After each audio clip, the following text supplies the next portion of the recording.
Thank you, everybody, for the patience here. We had an issue with Excel events. We tested the technology last week, and it worked, and now today it doesn't. Yeah. I don't know if you can see this. Today, what I wanted to present was how to make a tube like this. I heard Todd, I wanted to start with a video that shows you some of the basic processes, and then I can get to the questions and answers afterwards. So there still should be a lot of time if I can get this to share correctly. I am looking on my computer. FAI rocketry.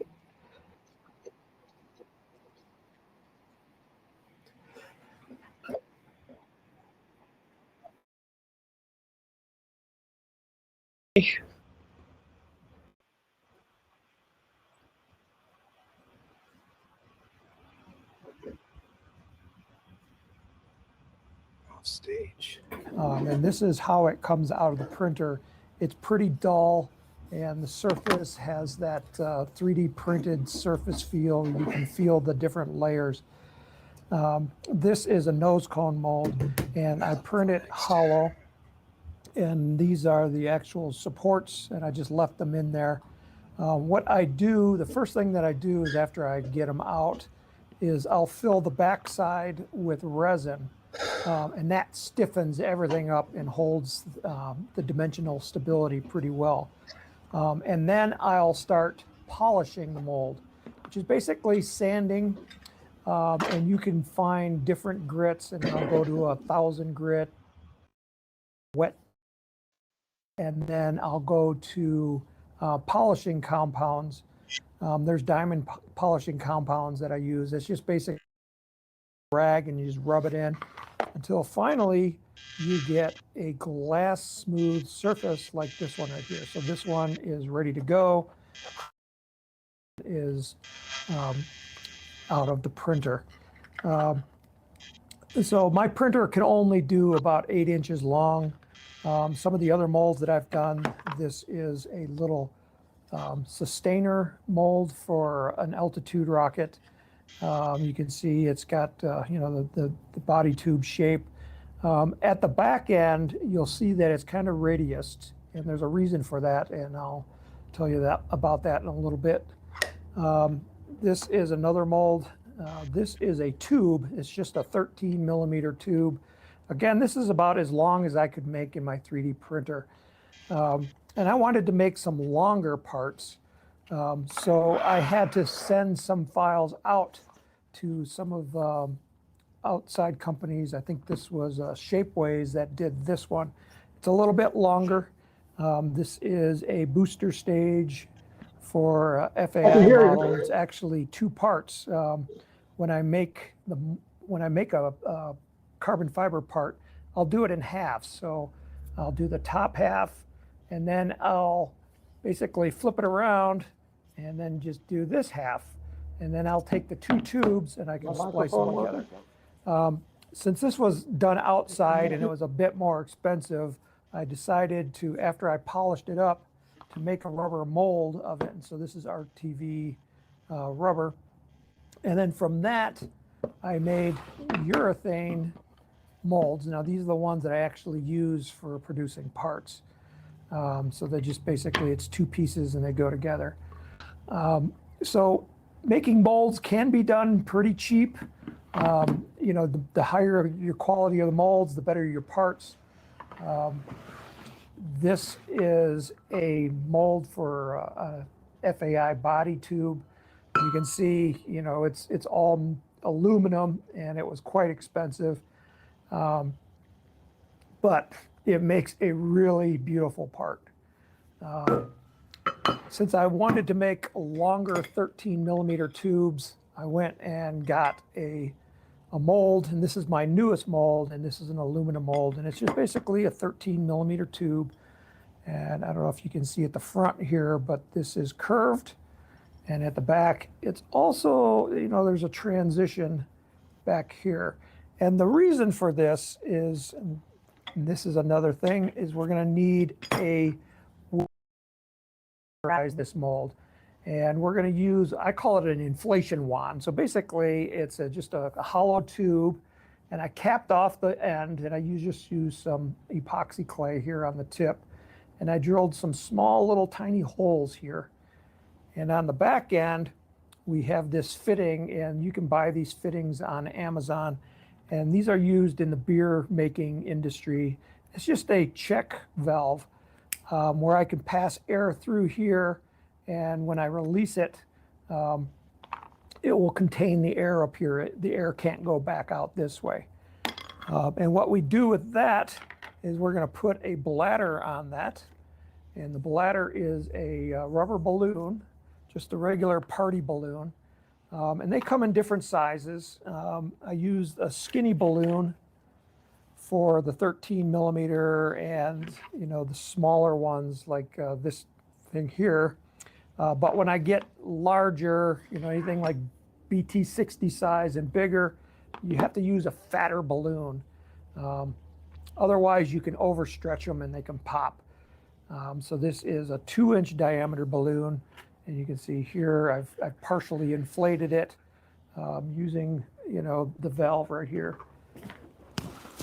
So basically, I take the second part of the valve and I just attach it to a rubber hose with a hose clamp on one end, and on the other end, I have a quick disconnect to my air compressor line right here.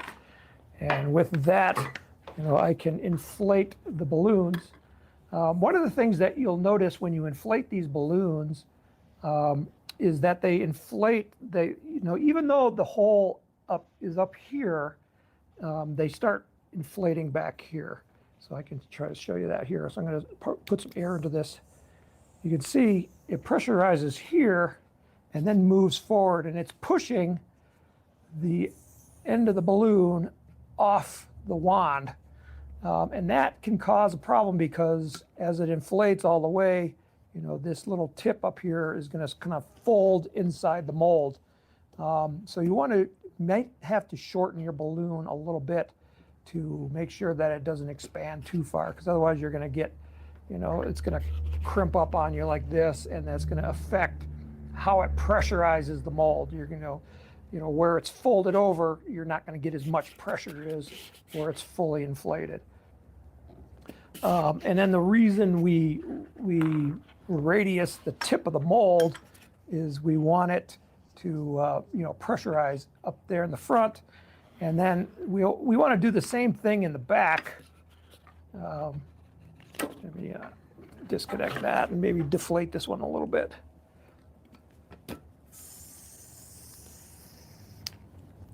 You can see that it wants to, if I press the balloon in there, and it wants to, go into that radius right there, and that's what you want.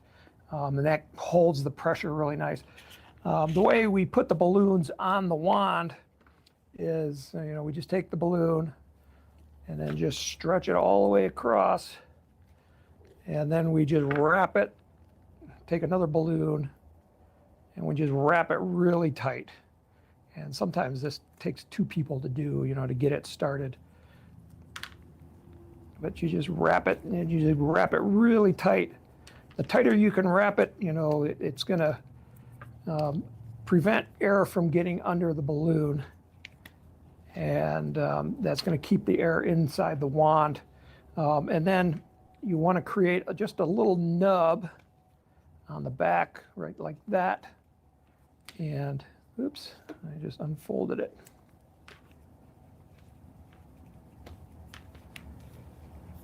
And that little nub will go into your mold, like right here, and that keeps inside the mold so it can't come out, because otherwise it's going to inflate on the outside of the mold, and if it does that, it's going to pop. So you got to keep the whole balloon inside the mold. And the way I do these is I want to get the tip of the wand up as close to the front of the mold as I can, because I really want it to push into that tip. particularly with like on this one right here where we have, you know, a very tight radius. You know, it's hard to get a good tip on these. But, you know, where it's nice and wide, like this one right here, it's pretty easy to get a nice tip. So that's the inflation wand and the molds that we can use to make tubes. I hope you can hear me. Now we're going to go through the process of action. So here I'm showing how basically you have to clean it every time you make a tube. In the last tube that I had made in this was just a nose cone, just the front part. So there was a lot of excess epoxy in the back, so I had to scrape that epoxy out. Use anything metal inside your mold, scratch it. So only use like your fingernail, something plastic, or something wood.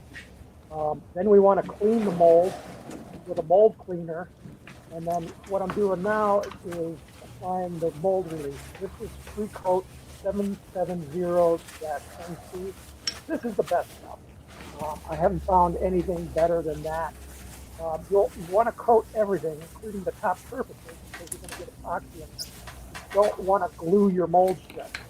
So you have to make sure you get that upper surface as well. So now what we're doing here is we're putting in the skin on the rock. Now the skin is what holds the air pressure inside the rock so you can pressurize the tube and push out your nose cone.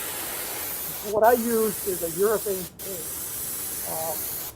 And it's water-based, so it dries really quickly. And you want to put it on really light. If you put it on heavy, what's going to happen is it's going to heat up because you got that mold release there. And that mold release doesn't want anything to stick to it. So you have to put it on super light, at least initially, so that the water in the urethane evaporates quick.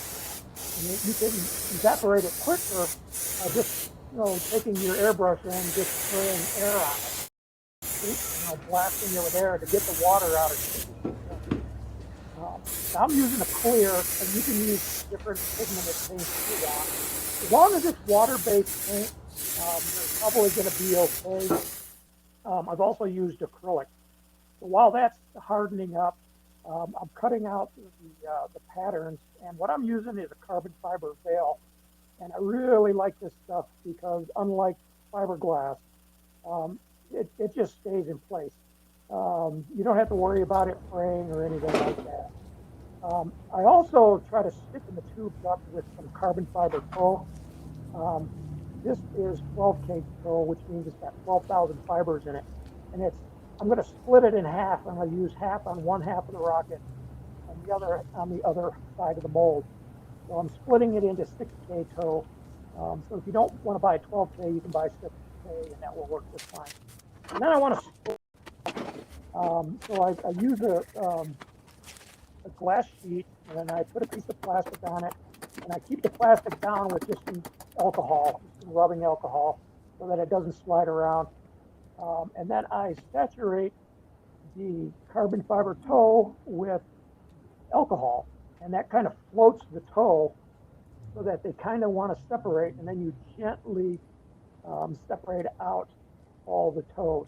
So you get it as wide as you need. And you can see my pattern underneath, so I can figure out how wide I need. You can see it's shaped so that it's kind of like a transition in the back. And then what we'll do next is squeegee off all the alcohol and then let that dry.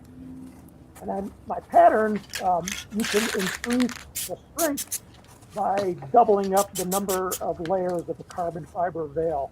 And here I just use some spray adhesive. I'm just going to tack them down in place. And then I'm going to spray the backside with this spray adhesive. And now I'm going to transfer the carbon fiber tow onto the pattern. You can see I just lay it over the top, and then I'll just press it down. Just lay it. And you always want to roll from the middle outwards, because if you roll from the end, it will kind of roll up alongside your roller. And now my toe is attached, and I don't have to worry about it tangling. Um, on the tip end of the tube, I also put some tow going crosswise, and this is to prevent the edge of the tube from splitting because you know that's the weakest part. So now my urethane is dry, and I'm going to spray in epoxy into the mold. And you can see it's a very light coat, and you want to spray it in and never paint it in with your hands or a brush or anything like that because you can make it very uniform and very light. My goal is to make this rocket as light as possible.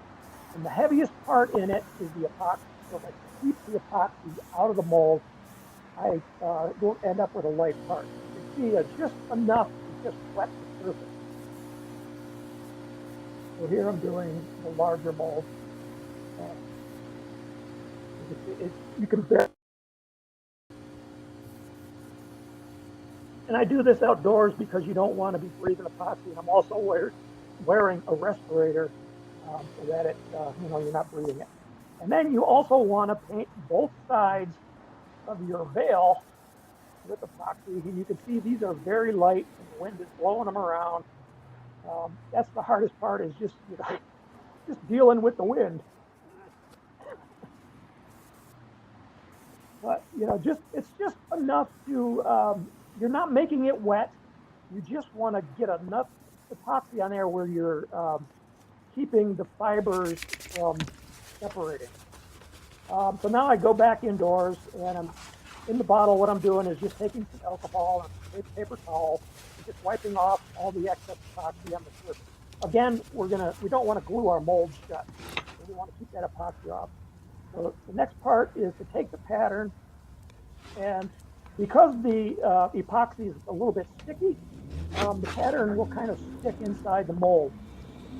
So that's just basically what I'm doing is I'm just pressing it in the mold, and you can see that there's a lot of excess on the pattern that hangs over the edge, and we're going to deal with that in just a second. So on one side of the mold, we want it to hang over about a 32 inches. So I made a little pattern out of cardboard, and that gives me my thickness, and I'll just cut and then just use that cardboard thickness as a guide for my cutting. The hard part here is the carbon fiber wants to kind of peel up out of the mold, so you got to press it down with your fingers. You don't have to really worry about what the edge looks like. You're not going to see it anyway. We're just trying to reduce as much weight as possible, but we do need a little bit of overlap on one side of the mold. On the other side, you'll see here in just a second, we're going to trim it all the way down to the edge of the mold.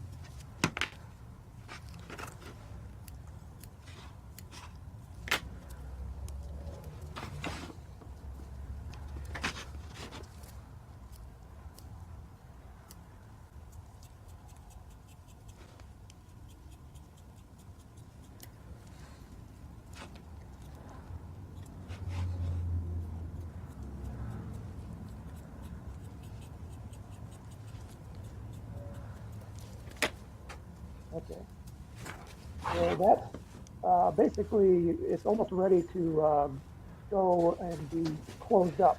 So here's the process. Well, if you have areas of the mold that don't have any carbon fiber in them, I like to put in some carbon fiber there.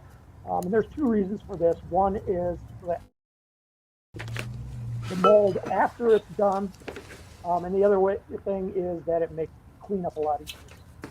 Now we're going to close the mold up. We're going to bring the two sides together. You can see I got a piece of wood with nails in it, and I'm tying just a fine fishing line to one of the nails, and we're going to string it up. So now this is the secret part that I just discovered recently, is that the seam is the area of the tube that leaks air. So we're going to take some Kapton tape, and this is 1/4 inch wide tape, and we're going to run it along the edge, on both edges of the mold that overhangs, where the carbon fiber overhangs. And what this is going to do is it's going to seal the inside of the tube along the seam where air can get out. while I'm doing this, if you have any questions, go ahead and put them in the Q&A section, and I'll get to them after the video is done.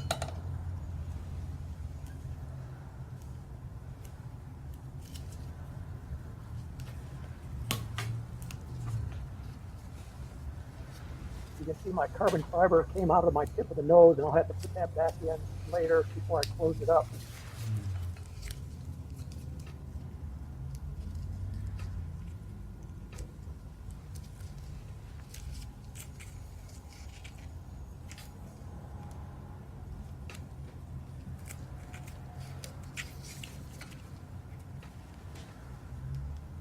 Because also note that in front, what I'm doing is the inflation wand, and I created a little plastic tube just out of thin polyethylene. Basically, I went down to the dollar store and got the cheapest, crappiest garbage bags available. And that stuff is so thin, but because it's thin, it works really good on the inside of the mold. And the purpose of that is to keep the rubber balloon from touching the epoxy, because rubber and epoxy stick, and you will never get the balloon out. In fact, once the balloon deflates, it'll just collapse your tube. So we have to keep the rubber from touching the epoxy, and that's why we have that plastic liner. I got the inflation wand, and you can see the balloon is already stretched onto it, and I'll slide it into the tube. You can see I've shaped my tube, but you can actually just use a straight tube, and that works just as well because the plastic is so thin, it just kind of folds over on itself.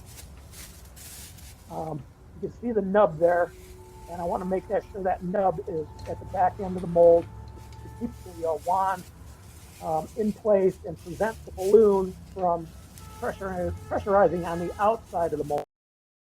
If it pressurizes on the outside, the balloon is going to pop because there's so much pressure in that balloon.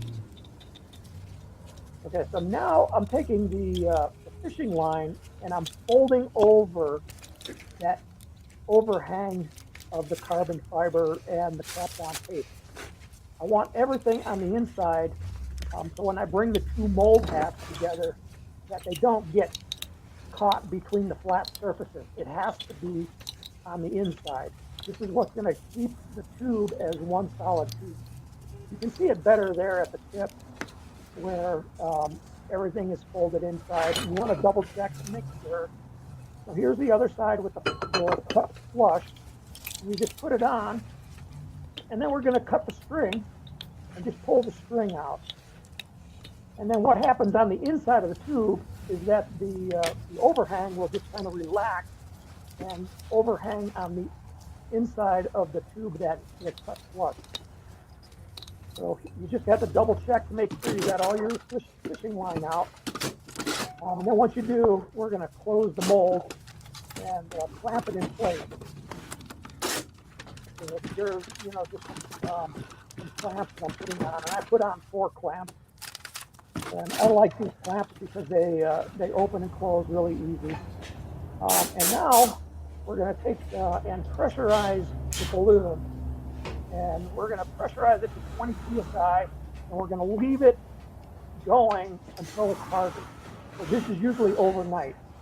And I leave the air compressor run. As long as the balloon is not leaking, the air compressor shouldn't turn on and off very much. Now I'm going to depressurize the balloon with the beer tap fittings. And you can hear the air coming out. I want to leave just a little bit of air pressure inside. And the purpose of that is it just makes it easier to get the tube out. So the best part of the whole thing is when you open up the mold, you hear it go. You hear this crack sound, and that's the mold releasing from the tube. Yeah, I love that crack sound because I know it works. You can see how easy that release. You can see the nice part inside. And since there's a little bit of air pressure in it, it's stiff enough where I can pinch the tube and pinch it along the edges to break that seal. That's where it always sticks, along that seal.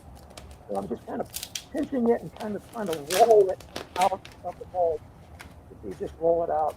Now, because the tip has carbon fiber on it, I can keep that balloon pressurized, and this allows me to work on the edges. So now we're basically done. We're just cleaning it up. This tube had a little bit of carbon fiber hanging outside, so I'm just cutting it off. But there's enough overlap on the seam to keep it nice and strong. And then there's always a little bit of flash. So I'm just going to take a razor blade, just gently scrape along that edge and file it down. You can see how nice and shiny that tube is. This is all the post-processing we have to do on the surface. Now I'm going to depressurize the balloon the rest of the way, and this time you want to do it real slow. And the reason is, as the balloon is deflating, if there's a little bit of surface tension against the plastic liner, kind of like it's sticking because of the water vapor in there. So we have to pressurize it slow, or the tube will collapse completely. The tube is fairly resilient, so you can crush it and it will pop back open. But because it's such a thin wall, I got to keep it, depressurize it slowly. I don't think I got all the air out. It doesn't want to come out. It should just slide easily, so depressurize it the rest of the way. And there it comes. Now the wand is reusable, so as long as it doesn't break, you can keep reusing it. It's the same thing for the plastic liner on the inside, and because I want to reuse the plastic liner, I want to tear off the tip. The tip is sacrificial. I'll tear that off to get to where the liner is. And I could have tore further down, but this was good enough. I got this forceps tool, and I'll just grab the plastic liner and then just push it in, and you can see it's releasing from the inside of the tube. And it releases pretty easy. And that's the trick here, is you want to pull the plastic against itself on the inside and release it. Again, the nose tip is sacrificial, so I'm just cutting it off. And I know pretty much how far I want to cut it off. I can see my carbon fiber that goes around the perimeter. That's kind of the tip of the tube. I don't want to get cut further than that. So now getting the liner out the rest of the way, I'm going to take a dowel and I want to push it out. So I'm going to take the liner and just kind of loosely wrap it into a knot. That closes it off. So when I push it through, it's not going through the tube, it's pushing against the knot. I can push it out completely out of the tube.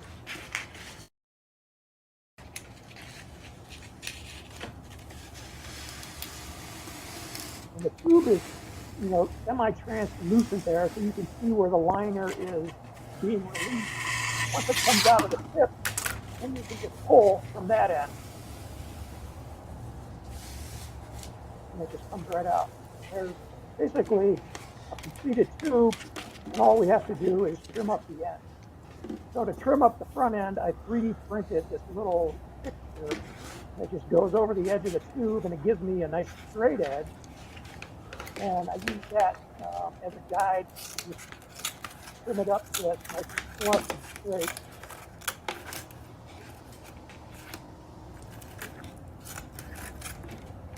You can see how thin this material is. It's about 0.004 inches thick. And then to clean it up even further, just lightly with a sanding bar, light sandpaper, I just sand it off. And that edge is now a perfect edge. I'm just knocking off any of the loose fibers there. And on the back side, I've got a different fixture that I stick on the inside of the tube and use that as a guide to cutting it. This tube was all the way down to a 10.5 millimeter, but I'm using it for a 13 millimeter motor. So I'm going to cut it off at 13 millimeters. That's what that fixture is on the inside. So you can see I cut it long there, and then I'm trying to push it, push the tool up as far as I can so I have a nice flat edge, and just run a razor blade around the perimeter. And once it's cut off, again, I'll just come back with some sandpaper and make sure that edge is nice and straight.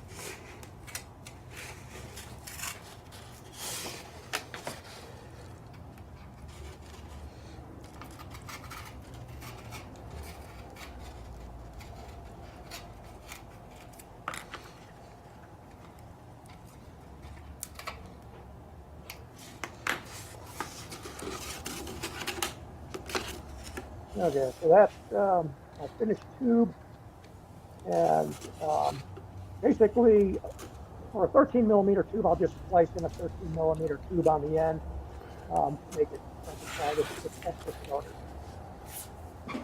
The final thing, I'll do two checks.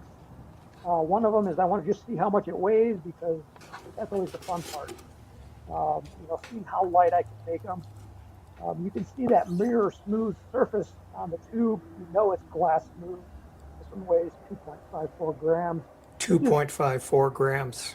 about typical for what I do. Here I'm just doing, just to show you that the tube is fairly resilient and it'll snap back. You can crush it fairly significantly and it'll snap back, but you don't want to just really crimp on it or it is going to really crack. Okay, so I know this went really fast and I am sorry for that. We had technical difficulties at the front end. If you have any questions, go ahead and put them in the Q&A. We got one. The first one is from Jay Marsh, and he asked, where do you get the mold and how much do they cost? All right, so at the beginning of the video, I showed two different kinds of molds.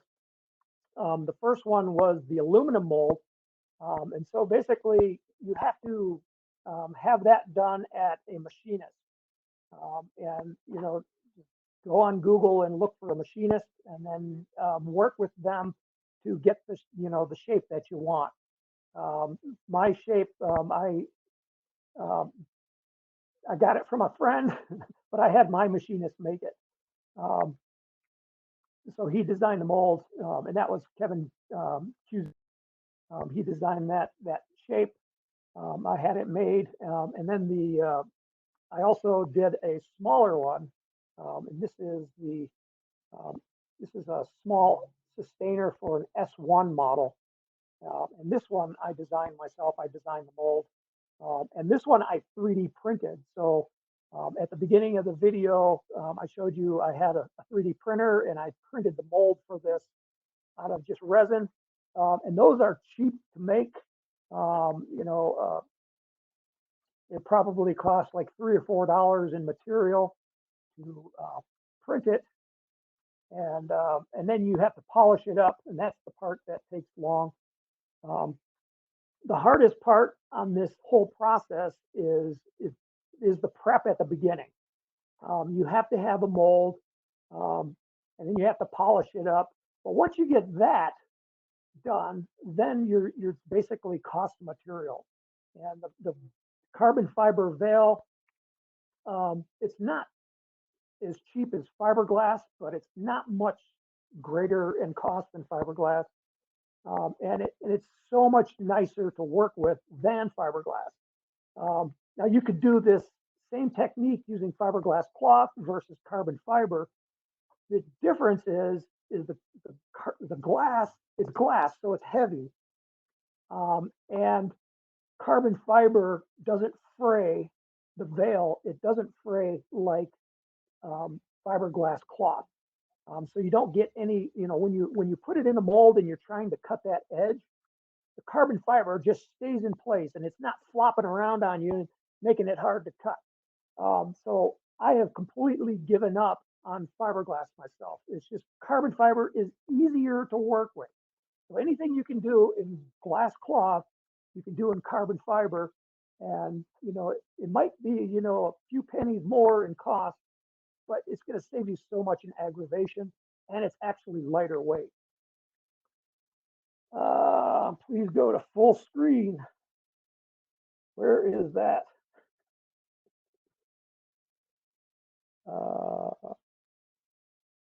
I do not see where the button says full screen.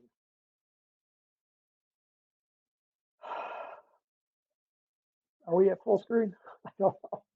This was the rocket that I was showing you. The aluminum molds are expensive.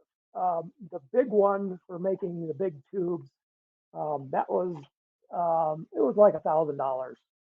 Um, you're only going to make one of them for your life, and I've made hundreds and hundreds of tubes. So if you amortize the cost per rocket, it's only like a dollar. So you got a dollar of materials and a dollar in the mold. If you make 100 of them, or make 1,000 of them, eventually, it'll be like a $2 rocket. So, but you're limited to one shape. That's the downside. But if you're 3D printing, then I've got a lot of molds that I've 3D printed, and they're cheap. The only disadvantage is my 3D printer can only print about 8 inches.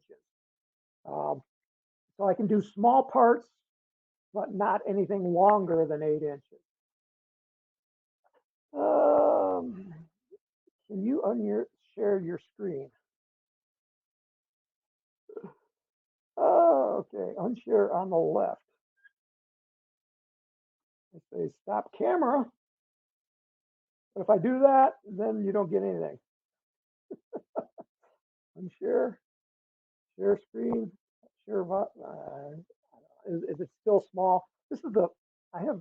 I've been watching a lot of the sessions, and everybody has that same problem where the face is, as soon as you stop sharing your screen, it doesn't go back to full screen on the camera. And I don't know what causes that. Okay, so yeah, so I've made a lot of things. This is a sustainer, the booster stage on a two-stage rocket. Here's the upper stage. So they go together.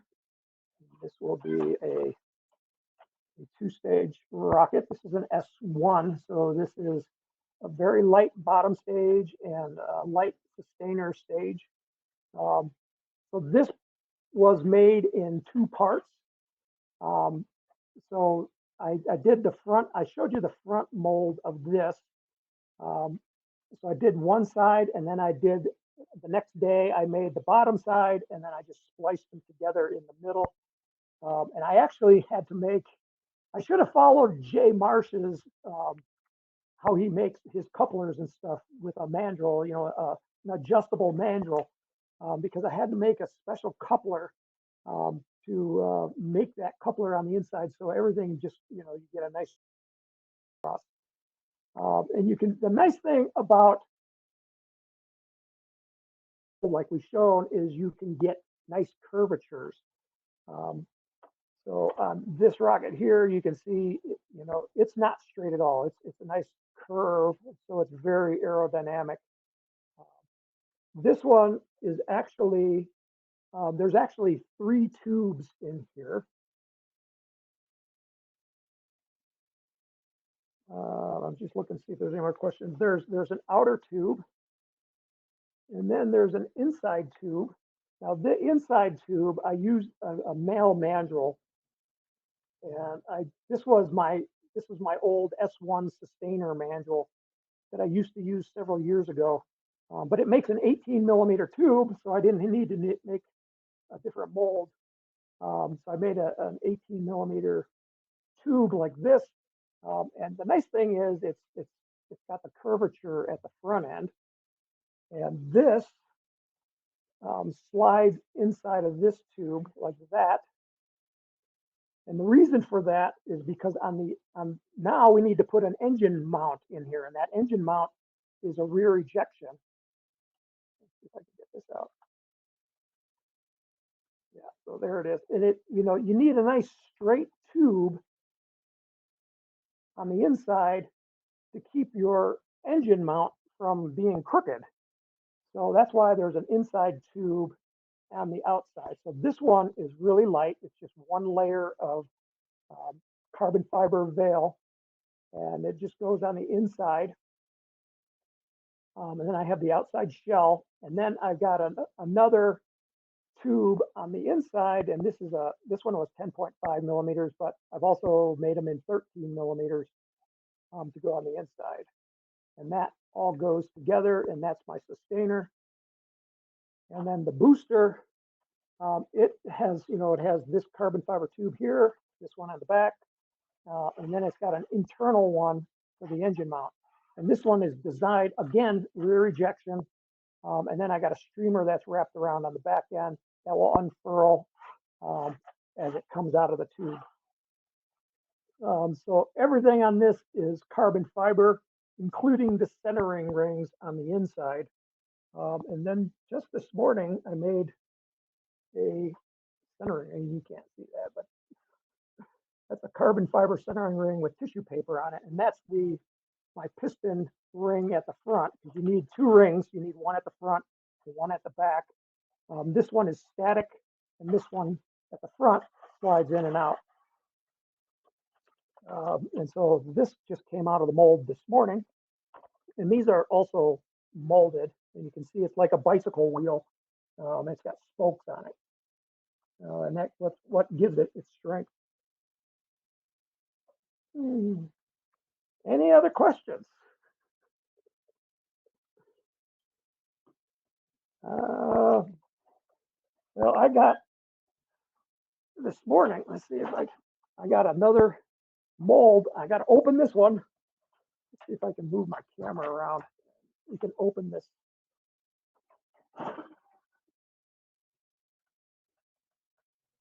Okay, so this one is still pressurized.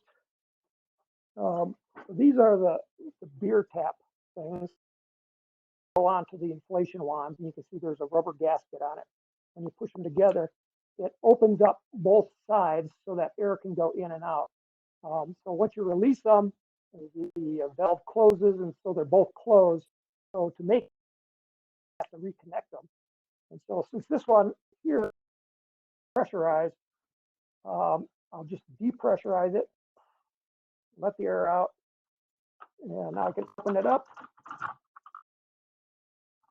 This is always fun to open them up because you never know what you're going to get.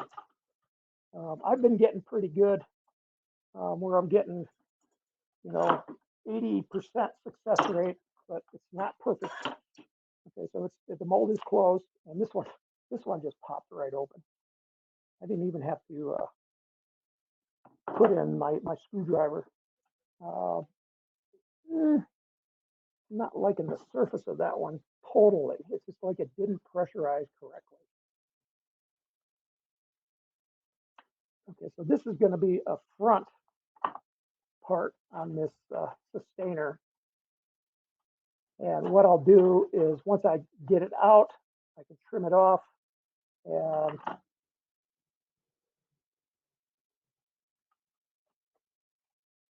so I depressurized it, and I just pulled the balloon out. You can see the balloon is deflated. And at this point, it's just trimming here and removing the liner. Like I said, I got here at the front, and it's like in the video I explained that if your rubber balloon is too long, it's going to bunch up, and that's what made this here at the front, where it's smooth. It's smoother than anything I could do on my own, but it's not perfect. So I'll use this one as a practice tube for just going out and practice flying. But it's not quite competition worthy, but it's really light. This is going to probably weigh about 0.8 grams. So on this one, because I've got a motor tube on the inside, I didn't put any carbon fiber veil or need any strength because the strength is on the motor tube.